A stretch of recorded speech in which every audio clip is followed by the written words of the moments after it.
Hello बच्चों, चलिए प्रश्न देखते हैं। प्रश्न निम्नलिखित अंतरालों में से किस अंतराल में f(x) बराबर x की घात 100 प्लस साइन x माइनस 1 द्वारा प्रदत्त फलन f निरंतर हास्यमान फलन है। तो हमें यहाँ से यह याद करना है कि किस अंतराल में निरंतर हास्यमान है। तो इस प्रश्न को करने हेतु हमारे पास यहाँ से हमारी मुख्य अवधारणा क्या करेगी। मुख्य अवधारणा यहाँ से हम लेंगे, हमारे पास कोई भी फलन f(x) निरंतर हास्यमान है, निरंतर हास्यमान है यदि हमारे पास यहाँ से हमारे पास जो फलन आया है उसके लिए उसका जो अवकलन है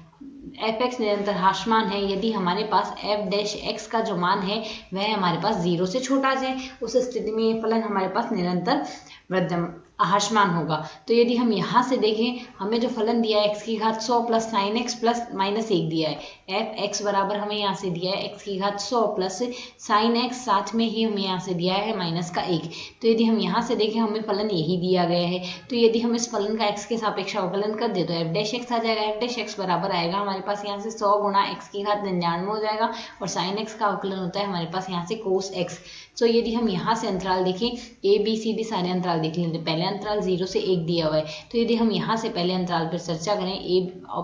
विकल्प में हमें अंतराल 0 से 1 दिया है, तो हम जानते हैं हमारे पास जो कोस x का मान आता है वह सदैव हमारे पास यहाँ से 0 से 1 के मध्य ही आएगा, अर्थात -1 से +1 भी यदि लेते हैं तो 0 से 1 के मध्य ही आता है हमारे पास। और जब 0 से 1 है अंतराल, अर्थात यहाँ से यदि हम देखें कोस x का मान हमारे पास 0 से 1 के मध्य आता है। यदि हम यहाँ से जो x का मान है वह यदि हम यहाँ से 0 से π/2 के मध्य लेंगे तो मान 0 से 1 के मध्य ही आएगा, ऋणात्मक मान नहीं आता इस अंतराल में। तो यदि x यहाँ से हम देखें तो यह 0 से 1 के मध्य ही तो है ये अंतराल, तो यहाँ से x का मान 0 से 1 के मध्य दिया गया, अर्थात ये कोस x का मान भी 0 से 1 के मध्य ही होगा, और x का मान भी धनात्मक है, अर्थात जो f'(x) आएगा वह धनात्मक आएगा, अर्थात 0 से 1 के मध्य कोई मान बनेगा, और 0 से 1 के मध्य है, अर्थात f'(x) का मान 0 या 0 से बड़ा है, अर्थात ऋणात्मक नहीं है, अतः यह हास्यमान तो नहीं होगा। हास्यमान तो है नहीं, किंतु हमें हास्यमान ज्ञात करना, तो यह विकल्प हमारा गलत हो गया। ठीक इसी प्रकार यदि हम अगले विकल्प की चर्चा करें, अगले विकल्प में हमें यहाँ से क्या दिया गया,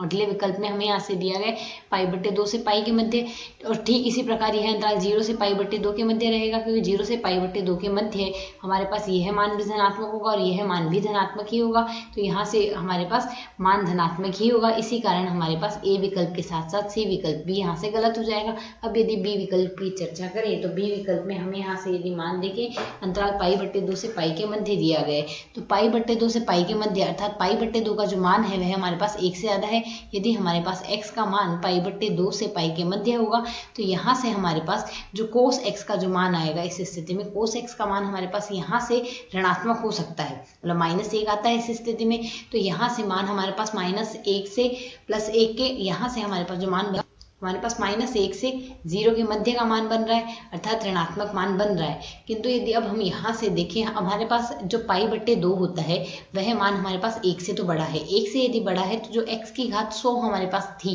वह x की घात 99 में बदला है, तो यह मान हमारे पास 1 से बहुत बड़ा हो जाएगा। जब भी मान 1 से बड़ा होगा तो यहाँ से हमारे पास जो f'(x) है यह मान तो 0 से 1 के मध्य है और यह मान 1 से बहुत बड़ा है, तो यहाँ से इनका अंतर जो आएगा हमारे पास वह हमारे पास धनात्मक ही रहेगा, ऐसा नहीं है कभी भी ऋणात्मक होगा। तो इस स्थिति में भी हमारे पास हास्यमान फलन नहीं बनेगा। हास्यमान नहीं बनता है तो हमारे पास यह तीनों विकल्प ही सही नहीं होंगे, जिसमें ये फलन को निरंतर हास्यमान कह रहा है, तो यहाँ से हमारा विकल्प इनमें से कोई नहीं एक सही हल है। आशा है समझ आया। धन्यवाद।